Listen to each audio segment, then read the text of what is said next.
आप क्या कर रहे हैं कि मेरे वक्फ बोर्ड से रिलीजन को निकाल दे रहे हैं, उसको रियल एस्टेट कंपनी बना रहे हैं। पर वही तो बन गई है, सैद्धांतिक तौर पर उसको होना नहीं चाहिए, बिल्कुल नहीं बनी है, पर अब वो बन ऐसी गई है। नहीं बनी है, बिल्कुल नहीं बनी है सर। सबसे ज्यादा ये झूठा प्रोपेगेंडा बीजेपी आरएसएस का है। मैं आपको सुप्रीम कोर्ट के कई केसेस दिखाता हूं जहां पर सुप्रीम कोर्ट ने कहा सर अभी जो वक्फ ट्राइब्यूनल है उसके सामने कितनी कंप्लेंट्स रजिस्टर्ड है? कुछ तो गलत हो ही रहा होगा। भाजपा सरकार के आने से पहले ट्राइब्यूनल के सामने जो कंप्लेंट्स गई हैं, अभी कितनी कंप्लेंट्स लंबित हैं ट्राइब्यूनल्स के सामने? 40,951 केसेस पेंडिंग है ट्राइब्यूनल्स के सामने, जिसमें से 9,942 मुसलमानों ने कंप्लेंट की है, जो कि रफली 25% है। यानी कि अगर वक्फ बोर्ड की जो वर्किंग है उससे प्रभावित मुसलमान ही होते हैं। अब आप ये तो नहीं कहेंगे कि मुसलमान बीजेपी का प्रोपेगेंडा कर रहे हैं। मुसलमान गए हैं ट्राइब्यूनल के सामने और कह रहे हैं कि भाई वक्फ बोर्ड ने कब्जा लिया हमारी जमीन को। सुनिए हाई कोर्ट, मैडम सुन लीजिए, हाई कोर्ट सुन तो लीजिए, अब आप बोलने की इजाजत दीजिए ना, यही तो परेशानी है। आप बोल लीजिए, मैं सुनता हूं। मैं डिले आई थिंक आपको आ रहा है, मैं तो चुप हो गई, मेरे को चुप हुए 20 सेकंड हो गए। मैडम देखिए, supreme court, high court, trial court में केसेस पेंडिंग है, बंद कर दीजिए ना सुप्रीम कोर्ट, हाई कोर्ट को। फिर 32 वक्फ बोर्ड्स में ट्राइब्यूनल जगह है, वहां पर आप 40,000 केसेस बोल रहे हैं। और ट्राइब्यूनल में जज कौन बनाता है? मैं बनाता हूं, आप बनाते नहीं। ट्राइब्यूनल का डिस्ट्रिक्ट जज उस स्टेट का चीफ जस्टिस बनाता है। चीफ जस्टिस के एडमिनिस्ट्रेटिव कंट्रोल में वो होता है। पूरे सुप्रीम कोर्ट, हाई कोर्ट में लीगल केसेस पेंडिंग है, तो सबको बंद कर देंगे क्या आप? नहीं सर, वो मैं बात नहीं कर रही। मुसलमान जा रहा है, मुसलमान जा रहा है, जाना चाहिए। मुसलमान जा रहा है, जाना चाहिए ना ट्राइब्यूनल।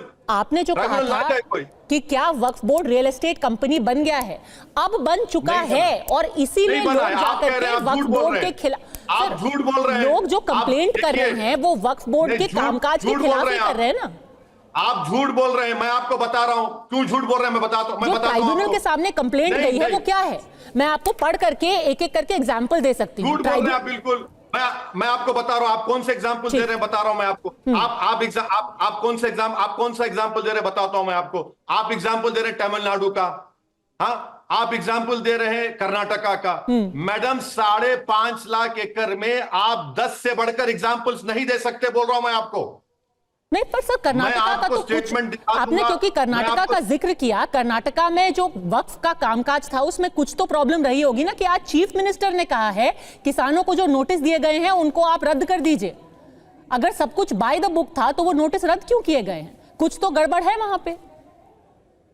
अब 50 साल पहले वहां पर वक्फ के रिकॉर्ड्स में, गवर्नमेंट के रिकॉर्ड्स में वो वक्फ है, तो आपको इस सवाल का जवाब पूछने के लिए वहां के जो मंत्री हैं जमीर अहमद साहब को बुला लीजिए, अब वो बता पाएंगे। मगर आप जो एग्जाम्पल दे रहे हैं ना, सिर्फ 10-12 दे रहे हैं। 5.5 लाख एकड़ में आप सिर्फ 12 एग्जाम्पल दे रहे हैं।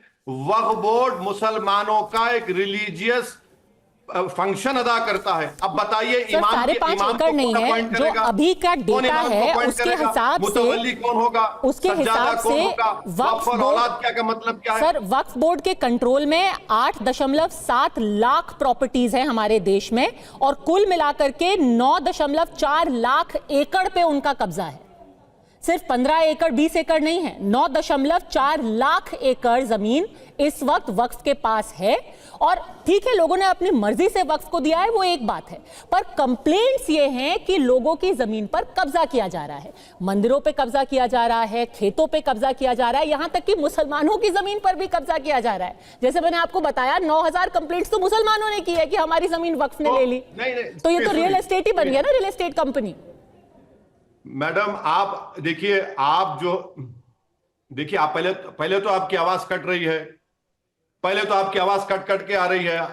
अब मैं उस पर क्या बोल सकता हूं?